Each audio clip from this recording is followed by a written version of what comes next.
নমস্কার বন্ধুরা, আমার কিচেনে আসার জন্য। এখানে মাছের তেলের জন্য নিয়েছি, এখানে পেঁয়াজ কেটে নিয়েছি, এখানে ধুয়ে নিয়েছি।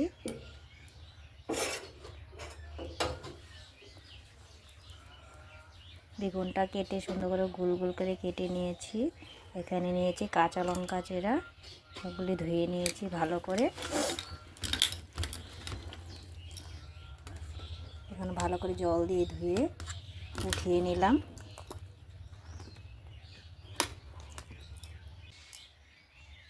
এখন বেগুনটা ভাজার জন্য তেল দিয়ে দিলাম। তেলটা গরম হয়ে গেছে, এখন বেগুনটা দিয়ে দেব।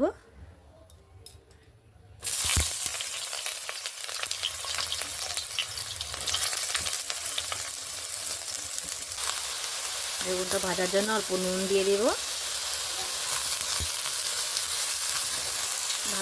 ভালো করে নাড়িয়ে চাড়িয়ে দিলাম, অল্প লাল করে ভেজে নেব।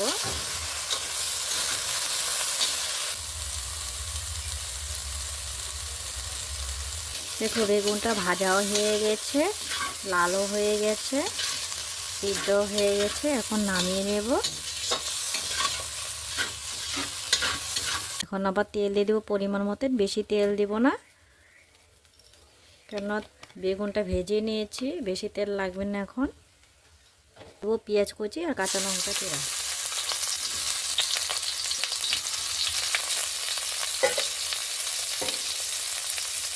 পেঁয়াজটা নুন দিয়ে ভেজে নেব।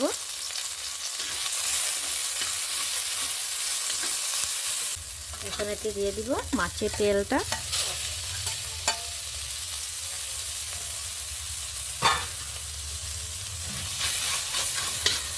এখন নাড়াচাড়া করে দেব। দিয়ে দিব হলুদ গুঁড়ো,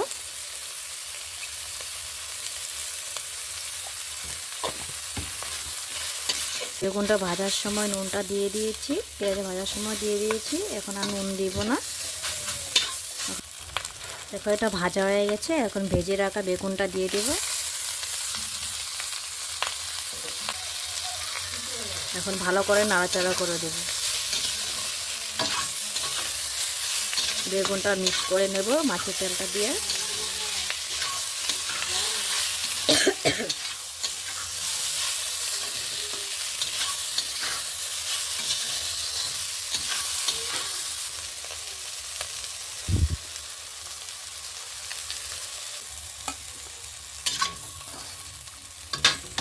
এইভাবে বানিয়ে নিয়েছি। তোমাদের যদি ভালো লাগে লাইক করো, কমেন্ট করো, শেয়ার করো বন্ধুরা।